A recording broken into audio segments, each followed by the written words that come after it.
नमस्कार दोस्तों, आपका अपने चैनल पे फिर से स्वागत है। आपका नए वीडियो में फिर से स्वागत है।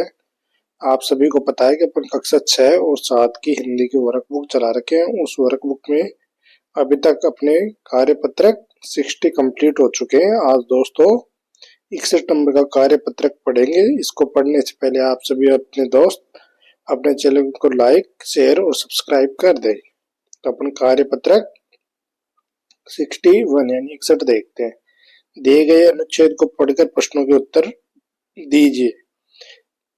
डॉक्टर राजेंद्र प्रसाद ने गांधी जी के असहयोग आंदोलन को सफल बनाने में प्रमुख भूमिका निभाई। उन्होंने देश के किसानों की समस्याओं को दूर करने के लिए अनेक प्रयास व आंदोलन किए। भूकंप पीड़ितों की सेवा और अत्यंत परिश्रम करने के कारण वे शीघ्र ही लोकप्रिय नेता बन गए। वकालत की शिक्षा प्राप्त करके थोड़े ही समय में उन्होंने इस क्षेत्र में अपना महत्वपूर्ण स्थान बना लिया। वे इनके विचारों से इतने प्रभावित थे कि वकालत छोड़ के असहयोग आंदोलन में कूद पड़े। यही आगे चलकर भारत के प्रथम राष्ट्रपति बने। तो अपन को प्रश्न नंबर 1 देखना है। प्रश्न नंबर 1 का क्या देखना है? क्या डॉक्टर राजेंद्र प्रसाद किसके विचारों से बहुत अधिक प्रभावित हुए थे? तो महात्मा गांधी जी के विचारों से। ख देखते हैं, डॉक्टर राजेंद्र प्रसाद किन कारणों से लोकप्रिय नेता बने?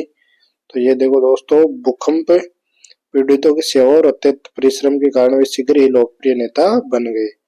तो भूकंप पीड़ितों की सेवा और अत्यंत परिश्रम के कारण वो क्या बन गए? बहुत जल्दी लोकप्रिय नेता बन गए। कह देखते हैं, राजेंद्र बाबू ने वकालत क्यों छोड़ी? गांधी जी के विचारों से प्रभावित होकर असहयोग आंदोलन हेतु वकालत छोड़ दी। तो ये क्या थे? गांधी जी के विचारों से बहुत ज्यादा प्रभावित नेता थे और इन्होंने असहयोग आंदोलन में अपनी भागीदारी निभाने के लिए क्या छोड़ दी? वकालत छोड़ दी।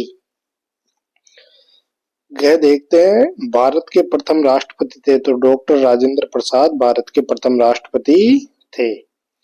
परिश्रम शब्द का समानार्थी शब्द है। तो परिश्रम यानी मेहनत। तो परिश्रम और मेहनत क्या है? एक दूसरे के समानार्थी शब्द है। और डॉक्टर राजेंद्र प्रसाद। प्रश्न नंबर 2 देखते हैं, 3 देखते हैं। दिए गए शब्दों के विलोम शब्द लिखिए। तो प्रभावित का क्या होगा दोस्तों? अप्रभावित। लोकप्रिय का क्या होगा? अलोकप्रिय। सहयोग का क्या होगा? असहयोग। सफल का क्या होगा? असफल। तो सभी के आगे क्या लगाना है?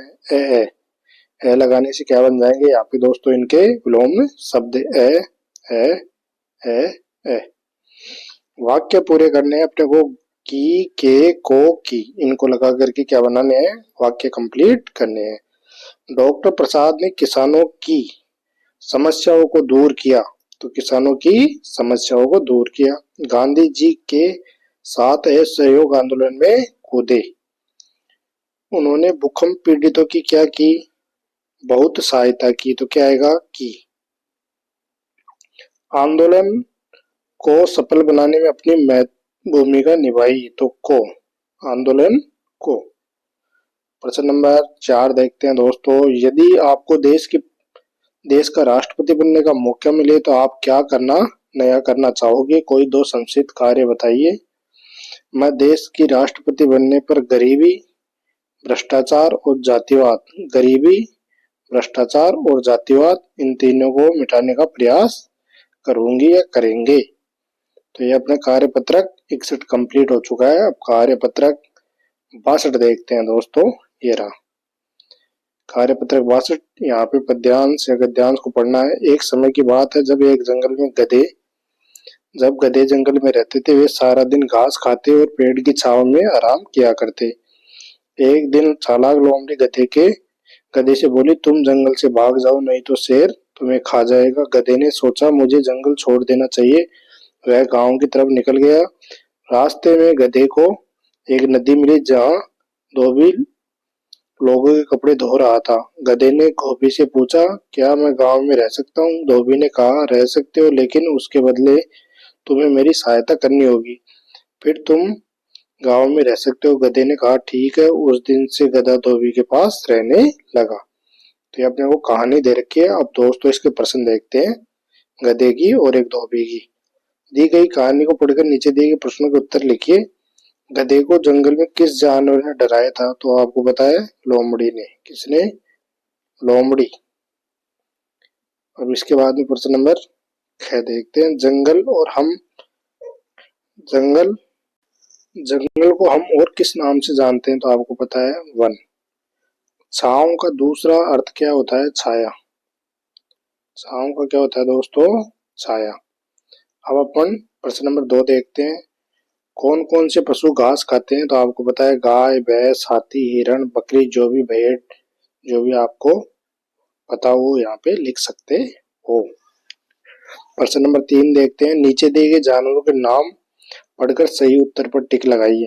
लोमड़ी क्या है दोस्तों? जंगली जानवर है, पालतू जानवर नहीं है। तो ये रहा जंगली जानवर। गधा क्या है दोस्तों? पालतू जानवर है। चीता क्या है दोस्तों? जंगली जानवर है। कुत्ता क्या है? पालतू जानवर है। दिए गए रेखांकित शब्द को विलोम शब्द लिखिए। तो नीता धूप में चलते चलते थक गई और रुककर पेड़ की धूप और छाया। क्या होता है? धूप और छाया। इसके बाद में प्रश्न नंबर 6 देखते हैं। लोमड़ी चालाक जानवर है, लेकिन गधा क्या है? मूर्ख। चालाक का क्या होता है दोस्तों? मूर्ख।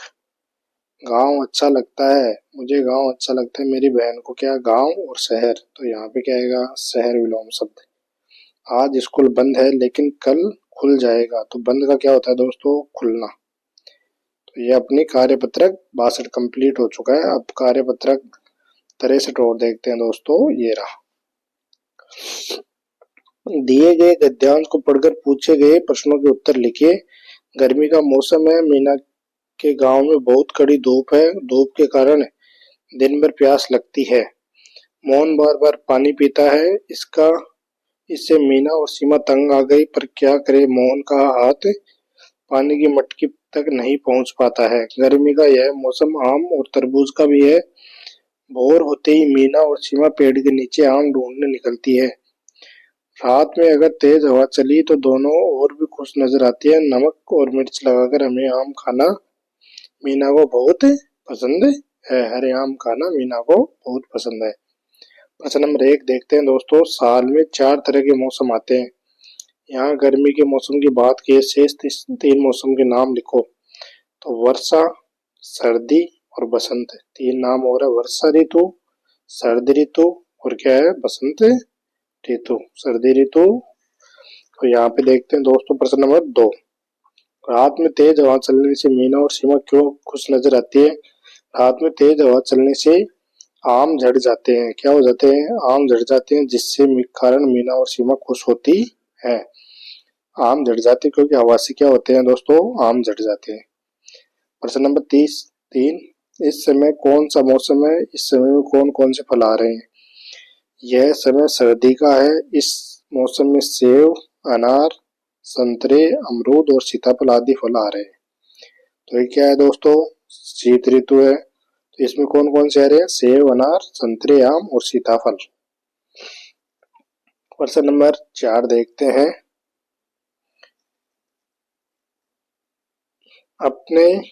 आपके अपने घर के आसपास किन किन फलों के पेड़ देखे, उनके नाम लिखिए। साथ ही अपने पसंदीदा फल के नाम लिखना है। तो यहाँ हमारे आसपास कौन है? आम, केला, अनार, जामुन के पेड़ देखे हैं। मेरा पसंदीदा फल क्या है? आम। तो ये अपने को आंसर लिखना है। केला, आम, अनार, जामुन और पसंदीदा क्या है? आम। शिक्षक से हुई चर्चा के आधार पर 6 ऋतुओं के नाम लिखिए। तो यहाँ पे वर्षा ऋतु, शरद ऋतु, शिशिर ऋतु, ग्रीष्म ऋतु, वसंत ऋतु और हेमंत ऋतु। तो ये अपने को 6 नाम यहाँ पे लिखने हैं। तो अब देखते हैं नीचे नीचे क्या दे रखा है दोस्तों। ये रहा। शिक्षक निर्देश। मौसम और ऋतुओं पर चर्चा करें। हर मौसम की विशेषताओं को बताते हुए उस मौसम में उपजने वाले फलों के बारे में बात करें। तो आपने को ऋतु और मौसम के बारे में चर्चा करनी है शिक्षक को, और वहां पे उस ऋतु में जो भी फलों के पौधे होते हैं या जो फल आते हैं उनके बारे में क्या करना, बच्चों को संक्षिप्त में बताना है। तो आप सभी दोस्तों का धन्यवाद। चैनल पे इसी तरह बने रहे, लाइक शेयर और सब्सक्राइब करते रहें। धन्यवाद। जय हिंद।